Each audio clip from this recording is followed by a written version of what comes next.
नमस्कार दोस्तों, आर के हिंदी स्टोरी में आपका स्वागत है।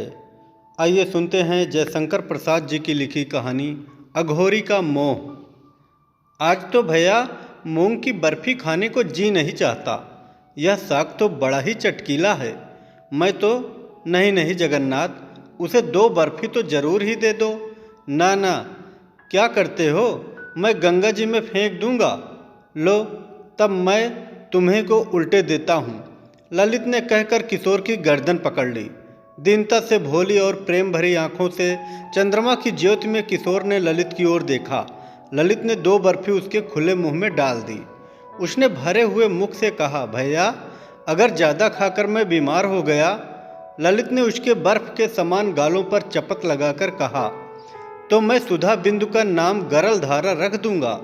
उसके एक बूंद में 17 बर्फी पचाने की ताकत है। निर्भय होकर भोजन और भजन करना चाहिए। शरद की नदी अपने करारों में दबकर चली जा रही है। छोटा सा बजरा भी उसी में अपनी इच्छा से बहता हुआ जा रहा है। कोई रोक टोक नहीं है। चांदनी निखर रही थी। नाव की सैर करने के लिए ललित अपने अतिथि किशोर के साथ चला आया है। दोनों में पवित्र सौहार्द है। जाह्नवी की धवलता आज दोनों की स्वच्छ हंसी में चंद्रिका के साथ मिलकर एक कौतूहलपूर्ण जगत को देखने के लिए आवाहन कर रही है। धनी संतान ललित अपने वैभव में भी किशोर के साथ दीनता का अनुभव करने में बड़ा उत्सुक है। वह सानंद अपनी दुर्बलताओं का, अपने अभाव को, अपनी करुणा को उसी किशोर बालक से व्यक्त कर रहा है। इसमें उसे सुख भी है, क्योंकि वह एक न समझने वाले हिरन के समान बड़ी बड़ी भोली आंखों से देखते हुए केवल सुन लेने वाले व्यक्ति से अपनी समस्त कथा कहकर अपना बोझ हल्का कर लेता है, और उसका दुख कोई समझने वाला व्यक्ति न सुन सका, जिससे उसे लज्जित होना पड़ता। यह उसे बड़ा सुयोग मिला है। ललित को कौन दुख है? उसकी आत्मा क्यों इतनी गंभीर है? यह कोई नहीं जानता, क्योंकि उसे सब वस्तु की पूर्णता है, जितनी संसार में साधारणता चाहिए। फिर भी उसकी नील नीरद माला सी गंभीर मुखाकृति में कभी कभी उदासीनता बिजली की तरह चमक जाती है। ललित और किशोर बात करते करते, हंसते हंसते अब थक गए हैं। विनोद के बाद अवसाद का आगमन हुआ। पान चबाते चबाते ललित ने कहा, चलो जी अब घर की ओर। माझियों ने डांड लगाना आरंभ किया। किशोर ने कहा, भैया कल दिन में इधर देखने की बड़ी इच्छा है। बोलो, कल आओगे? ललित चुप था। किशोर ने कान में चिल्लाकर कहा, भैया कल आओगे ना? ललित ने चुप्पी साध ली। किशोर ने फिर कहा, बोलो भैया, नहीं तो मैं तुम्हारा पैर दबाने लगूंगा। ललित पैर छूने से घबराकर बोला, अच्छा तुम कहो कि हमको किसी दिन अपनी सूखी रोटी खिलाओगे? किशोर ने कहा, मैं तुमको खीर मोहन, दिल खुश। ललित ने कहा, ना ना, मैं तुम्हारे हाथ की सूखी रोटी खाऊंगा। बोलो स्वीकार है? नहीं तो मैं कल नहीं आऊँगा। किशोर ने धीरे से स्वीकार कर लिया। ललित ने चंद्रमा की ओर देखकर आंख बंद कर लिया। बरौनियों की जाली से इंदु की किरणें घुसकर फिर कोहरे में मोती बन बनकर निकल भागने लगी। यह कैसी लीला थी! 25 वर्ष के बाद उसे कोई अघोरी कहते हैं, कोई योगी। मुर्दा खाते हुए किसी ने नहीं देखा है, किंतु खोपड़ियों से खेलते हुए, उसके जोड़ की लिपियों को पढ़ते हुए, फिर हंसते हुए कई व्यक्तियों ने देखा है। गांव की स्त्रियां जब नहाने आती हैं तब कुछ रोटी, दूध, बचा हुआ चावल लेती आती हैं। पंचवटी के बीच में झोपड़ी में रख जाती हैं। कोई उससे यह भी नहीं पूछता कि वह खाता है या नहीं। किसी स्त्री के पूछने पर, बाबा आज कुछ खाओगे? अघोरी बालकों किसी सफ़ेद आंखों से देखकर बोल उठता। माँ, युवतियाँ लजा जाती हैं, वृद्धाएं करुणा से गदगद हो जाती और बालिकाएं खिलखिलाकर हंस पड़ती। तब अघोरी गंगा के किनारे उतरकर चला जाता और तीर पर से गंगा के साथ दौड़ लगाते हुए कोसों चला जाता।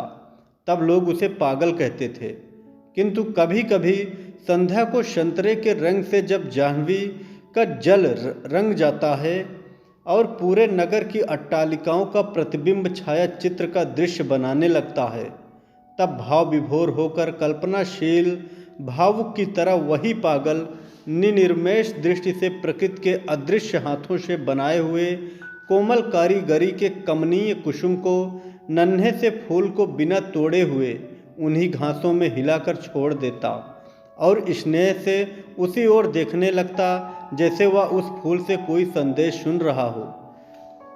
सवेरे से अच्छा कोहरा पड़ चुका है। 9 बजने के बाद सूर्य का उदय हुआ है।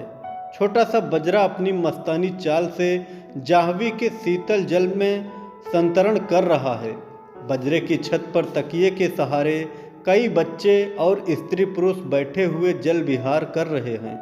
कमला ने कहा, भोजन कर लीजिए, समय हो गया है। किशोर ने कहा, बच्चों को खिला दो, अभी और दूर चलने पर हम खाएंगे। किशोर शीतकाल के सूर्य की किरणों से चमकती हुई जल लहरियों को उदासीन अथवा स्थिर दृष्टि से देखता हुआ न जाने कब की और कहाँ की बातें सोच रहा है। लहरें क्यों उठती हैं और विलीन होती हैं? बुदबुद और जल राशि का क्या संबंध है? मानव जीवन बुदबुद है कि तरंग?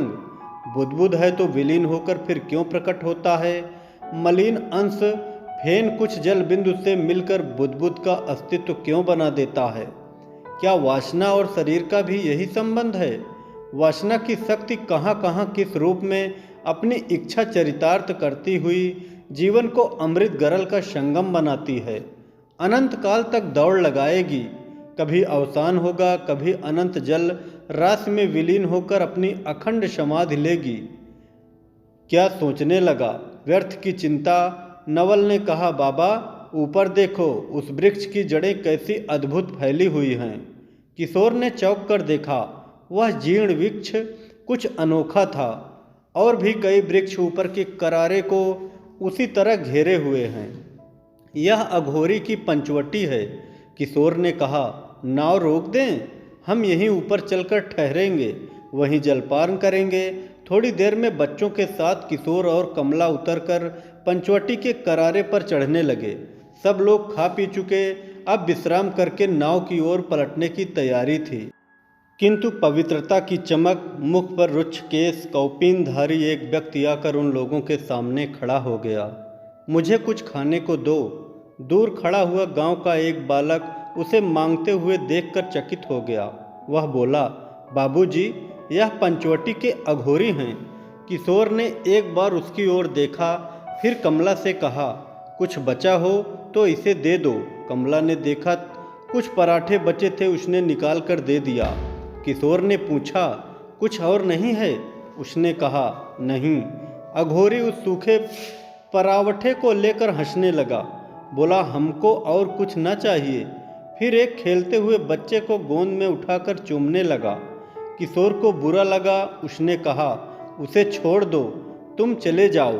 अघोरी ने हताश दृष्टि से एक बार किशोर की ओर देखा और बच्चे को रख दिया। उसकी आंखें भरी थी। किशोर को कौतूहल हुआ। उसने पूछा, किंतु वह अघोरी धीरे धीरे चला गया। किशोर कुछ अव्यवस्थित हो गए। वह शीघ्र नाव पर सबको लेकर चले आए। नाव नगर की ओर चली, किंतु किशोर का हृदय भारी हो गया था। वह बहुत विचारते थे, कोई बात स्मरण करना चाहते थे, किंतु वह ध्यान में नहीं आती थी। उनके हृदय में कोई भूली हुई बात चिकोटी काटती थी, किंतु वह विवश थे, उन्हें स्मरण नहीं होता था।